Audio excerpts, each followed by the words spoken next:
publik. Çfarë i bëri shqiptarët që mos e kishin edhe duke pasur të njëjtin post, mos ta kishin të njëjtin pushtet? Kuadrot, pushteti politik? Nuk është se kuadrot. Kishte disa ministra që i jepnin hapësirë zëvendës ministra.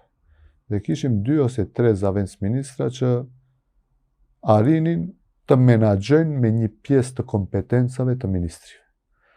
Por 4 zëvendës ministra ishin të marginalizuar totalisht. Bile nuk me sa e di, nuk kishin as zyrë, as vetër zyrtare, as të drejtë për të punësuar, thjesht mundeshin të shkojnë Ministra? Zëvendës ministra që mundeshin apo edhe nuk do të shkonim. Atëherë kanë qenë zëvendës ministra formal?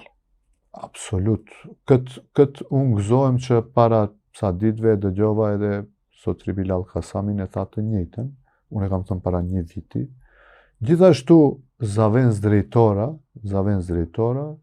që drejtori u thotë si të duash hajde në punë, po edhe mos të vish ti rrogën e merr në shtëpi, mos u lodh që ne nuk i emërojmë zëvendës ministrat, zëvendës drejtorat, që dikush tjetër të udhëheqë, këto të jenë vetëm dekorat. A ishte kjo arsyeja kryesore pse ju vendosët të tërhiqeni, pra mungesa e forcës për të menaxhuar ose për të pasur pushtet real? Një prej arsyeve kryesore por edhe divergjencat dhe mos funksionimi i Vlenit, sepse kur u formua Vleni kish entuziazëm të jashtëzakonshëm.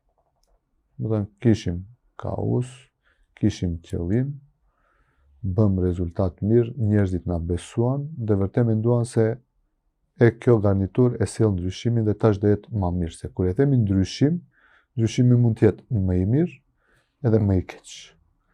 Fatkeqësisht ne e sollëm një ndryshim që pak më vonë te njerëzit nisi të shkaktojë zhgënjim.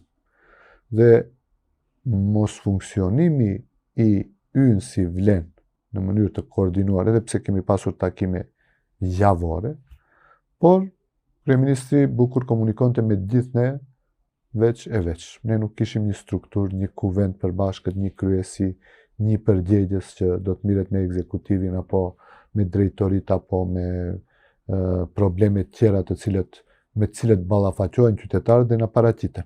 Ne praktikisht ishim si 4 subjekte të ndryshme, të cilët vepronin në drejtori të caktuara, në raste të caktuara mundoheshin të ndihmojnë qytetarëve. Fatkeqësisht kishim edhe drejtora e zëvendës drejtora, ministra e zëvendës ministra që edhe telefonin nuk e përdornin. Gjithë kjo katrahur na shkaktoi normalisht që ta shohim veten se çfarë jemi duke bërë këtu.